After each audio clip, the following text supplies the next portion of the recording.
नमस्कार दोस्तों, मैं संतोष कुमार सिन्हा आप सबका स्वागत करता हूं अपने YouTube चैनल में जिसका नाम है स्टॉक लर्निंग। दोस्तों, आज मेरा इस वीडियो को बनाने का ख़ास पर्पस ये है कि बहुत सारे लोग थोड़े कंफ्यूज्ड हैं।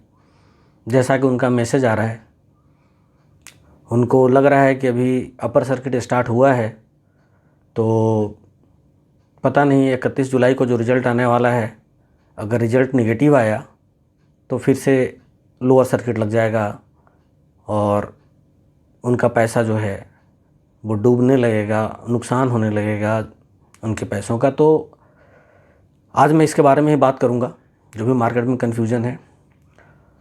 दूसरा कुछ मेरे पास मैसेज आया है OCPS को भी लेकर, जो प्रेफरेंशियल शेयर जो है रिलायंस ने जो लिया है 250 करोड़ का, जो प्रेफरेंशियल इन्फ्यूजन जो उनको करना था 250 करोड़ का, उन्होंने इक्विटी लिया है, 250 करोड़ रुपया का उन्होंने OCPS लिया है। उसके बारे में भी बात करूंगा। मगर आगे बढ़ने से पहले मैं आप लोगों को एक खुशखबरी देना चाहूँगा कि रिलायंस इंडस्ट्री की तरफ से एक तो आपने देखा शेयर होल्डिंग पैटर्न जो आया है वो भी अच्छा है। उसमें JM फाइनेंशियल प्रमोटर बन के आया है और पुराने जो प्रमोटर थे वो हट गए। दूसरी बात कि 31 जुलाई का जो रिज़ल्ट आने वाला है उसके बारे में भी इन्होंने सेबी को लेटर लिखा, अनाउंसमेंट किया कब ये पब्लिश करेंगे। और अभी रिलायंस इंडस्ट्री ने जो है अपना विकीपीडिया का पेज भी अपडेट कर दिया है और उसमें उसने अपने जितने भी उसके सब्सिडरीज कंपनी हैं उसमें उसने आलोक इंडस्ट्रीज का भी नाम डाल दिया है। ये आप देखिए, इसमें जो रेक्टेंगल बना हुआ है रेड कलर से, उसमें रिलायंस इंडस्ट्री ने सब्सिडरीज के अंदर आलोक इंडस्ट्री का भी नाम डाल दिया है।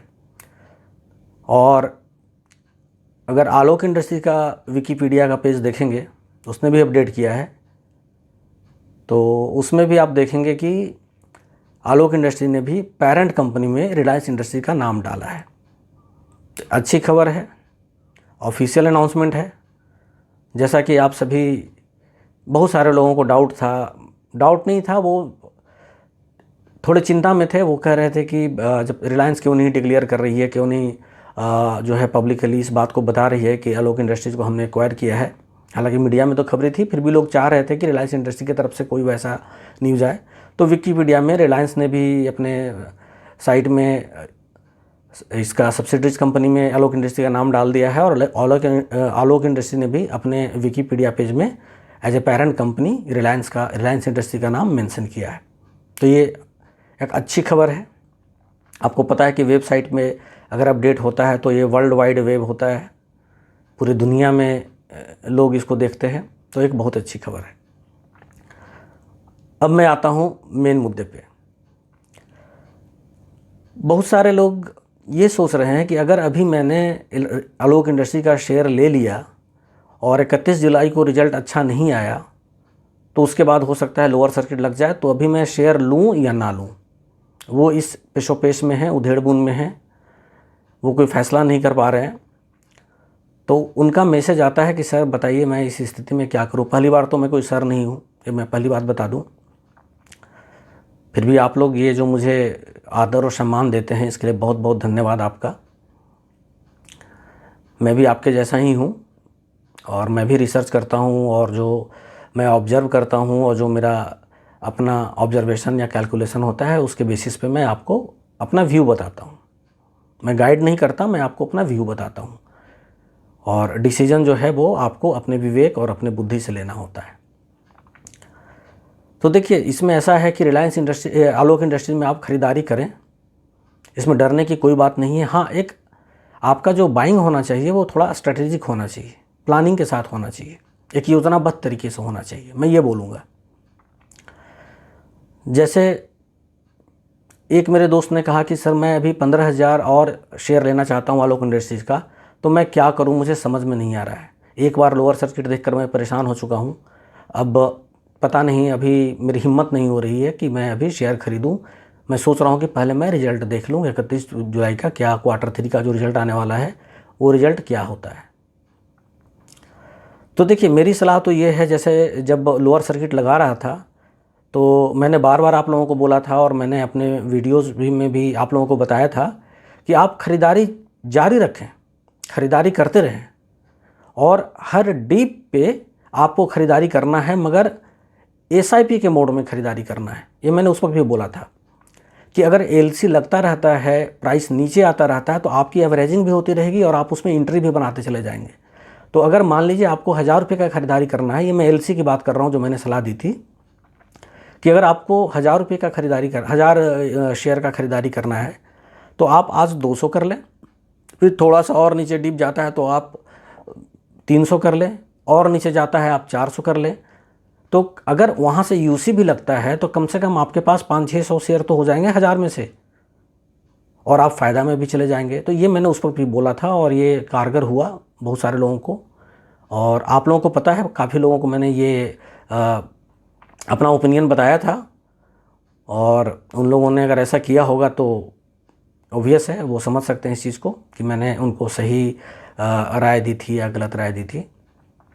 तो अभी के माहौल में जब आपको लगता है कि अगर Q3 का और Q4 का रिजल्ट अगर अच्छा नहीं आएगा तो उस स्थिति में मेरा पैसा डूब जाएगा, तो मैं अभी भी आपको बोलता हूँ, जैसे मेरे एक दोस्त ने लिखा कि 15,000 में शेयर खरीदना चाहता हूँ, तो आप ऐसा कीजिए कि आप अभी से कम 4 से 5,000 शेयर तो आप खरीद ही लीजिए। ठीक है, वो ख़रीदारी आप चालू रखिए, एमओ लगाइए धीरे धीरे करके जितना अमाउंट आपको लगाना है, और कम से कम आप जो है वो 15,000 में 5,000 शेयर आप खरीद लीजिए।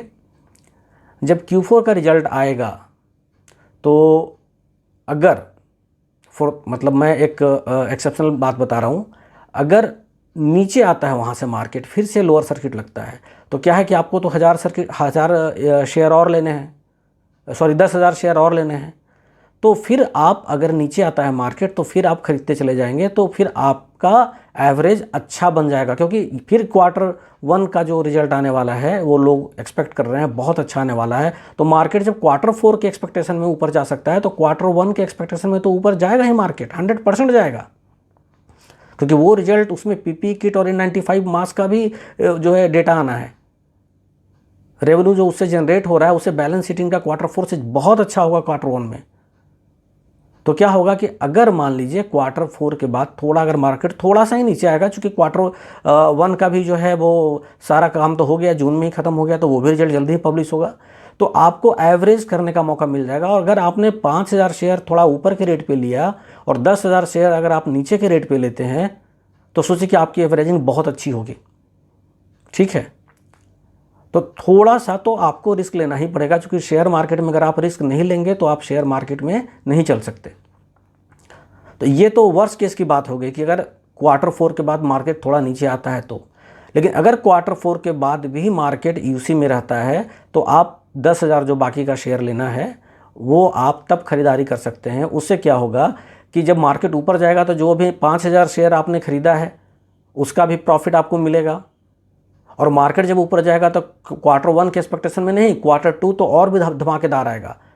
तो अगर मार्केट ऊपर गया तो फिर मार्केट जल्दी नीचे नहीं आएगा जब तक Q1 का रिजल्ट नहीं देख लेगा। तो फिर जहाँ से आप पैसे लगाएंगे, जिस स्टेज पे, जिस लेवल पे 10,000 शेयर आप लेंगे, फिर वहाँ से तो फिर आपको फ़ायदा ही फ़ायदा होना है। तो आप घबराइए मत, आप खरीदारी करते रहें, मगर SIP मोड में करते रहें। मेरा ये सलाह है आप लोगों को। ये जो लोग बोल रहे हैं कि अगर रिजल्ट अच्छा नहीं आएगा फिर मार्केट नीचे आएगा, मार्केट तो ऊपर नीचे होता रहता है। हमने LC भी देख लिया, UC भी देखा था, फिर UC देख रहे हैं, लेकिन आप रुकिए मत, आप SIP मोड में खरीदारी करते रहिए। हाँ, पैसे कुछ बचा कर रखिए कि उस वक्त मार्केट की स्थिति को देख करके क्या डिसीजन लेना है, उसके अकॉर्डिंग उस वक्त एवरेज करना है या हमें फिर और स्ट्रॉन्ग एंट्री इसमें बनानी है। ठीक है, मगर शेयर खरीदना मत छोड़िए।